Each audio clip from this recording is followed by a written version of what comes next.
This video was brought to you by Nebula. As you might remember, in April, fighting broke out in Sudan between two factions of the Sudanese security forces. While the media's interest in the story might have died down since, the conflict is still going on, and what looks like the resumption of an ethnic conflict in Sudan's Darfur region risks splitting the country apart. So in this video, we're going to take a look at what's happening in Sudan, why peace isn't forthcoming, and whether Sudan could really split again.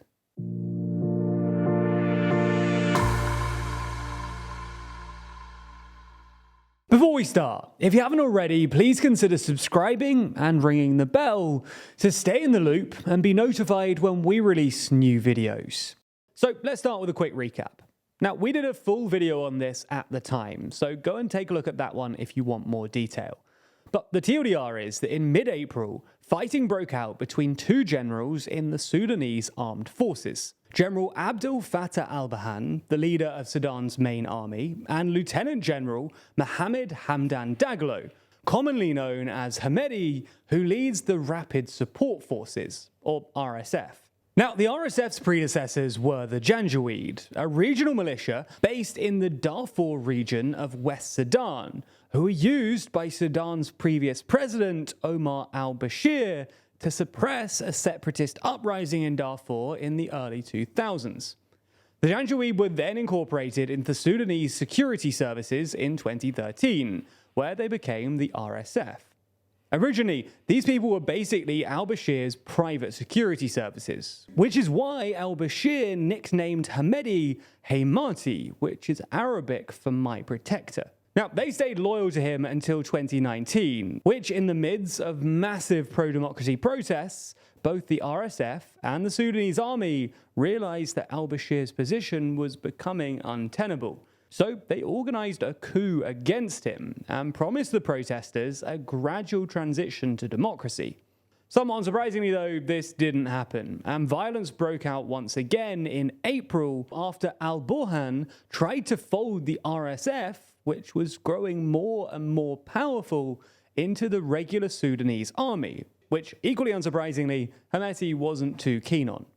This marked a sort of civil war between the army and the RSF, which began in April. While it has calmed down a bit since then, and there have occasionally been ceasefires, usually mediated by the US or Saudi Arabia, violence is unfortunately ongoing, and Sudan looks like it's careening towards state failure. Now, the humanitarian costs of this have been enormous. Thousands of people have been killed, and over 2 million have been displaced, many of whom fled to neighboring countries like South Sudan, Egypt, and Chad.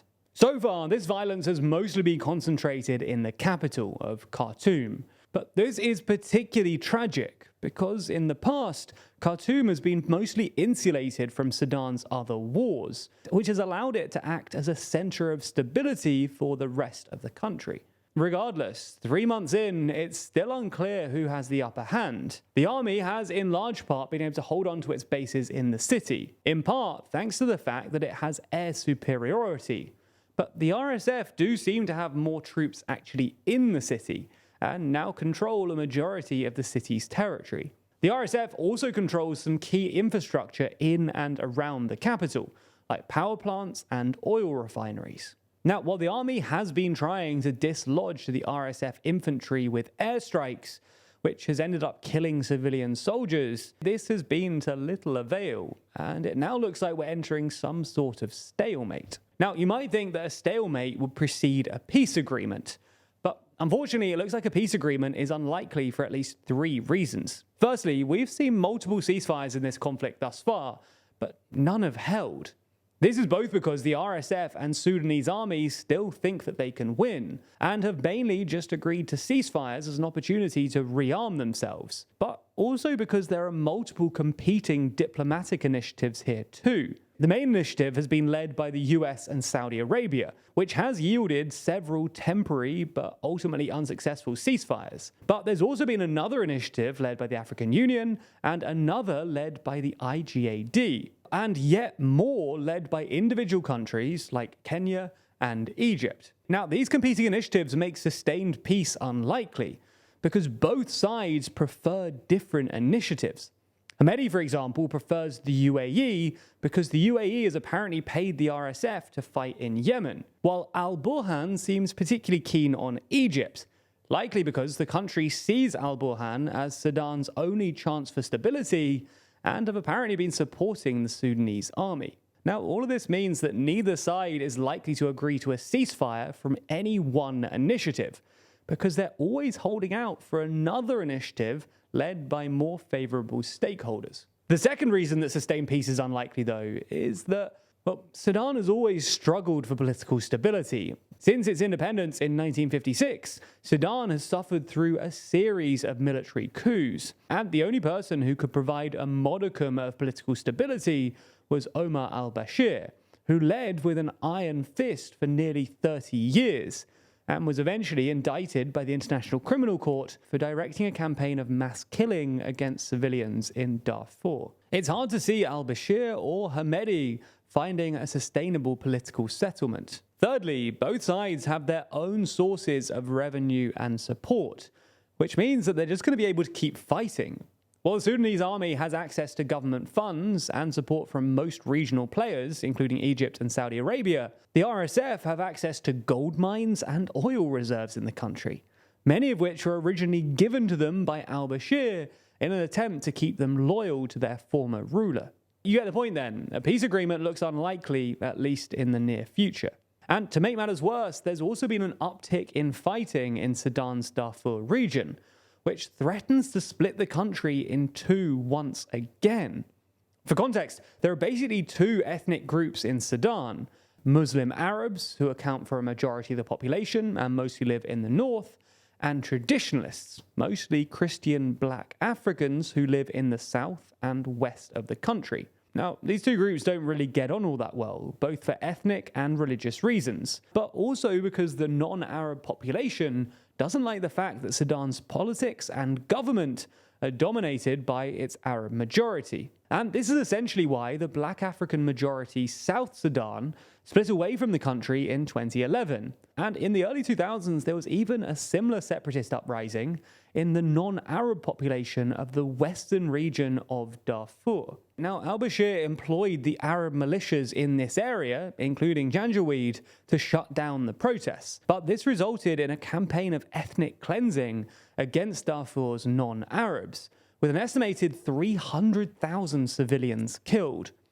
Unsurprisingly then, relations between Arabs and non-Arabs in Darfur have remained tense, but there's been a worrying uptick in violence recently as the RSF and their affiliated Arab militias have tried to take control of major cities and infrastructures. Villages have been razed to the ground, and refugees fleeing Darfur allege a campaign of mass slaughter and rape against Darfur's non-Arab population. Now, looking at this, there are worrying parallels here with what happened to South Sudan, when relations between Arab and non-Arab peoples became irreparable and ultimately resulted in secession.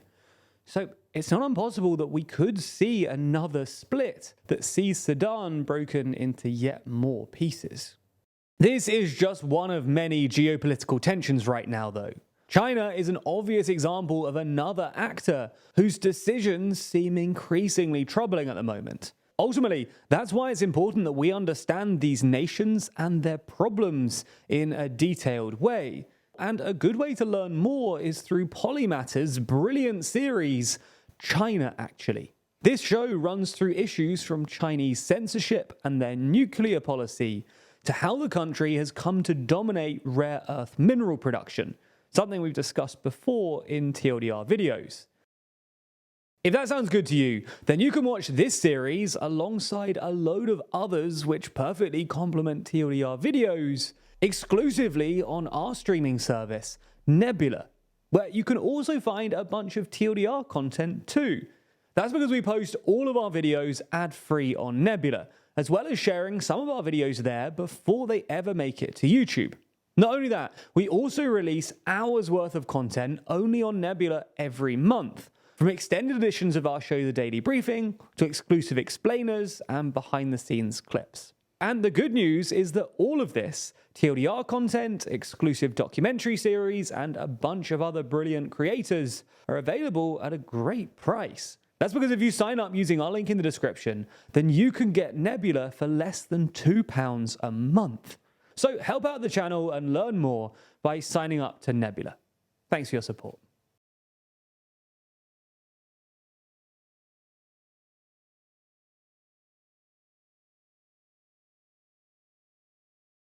General, I need to go and get my laptop because there's going to be so many pronunciations and my phone is going to be... General Abdel Fattah al-Burhan, the leader of Sudan's main army, and Lieutenant General Mohammed Hamdan, commonly known, I got to do the whole thing again, don't I? General Abdul, hate this so much. My Slack notification went off, and if you heard that, hey Matty, Hey Matai. hey Matai, Hey Marty. hey Marty. Hey Matai. This is exactly the problem. First, it's just a robot. That teaches you nothing. Then go to a person, Hey Matai. hey Matai, and then you go to a different person on the same website. Hey Marty. That's a different pronunciation. Hey Matai. Hey Marty. What's going on? We're going with hey Matai.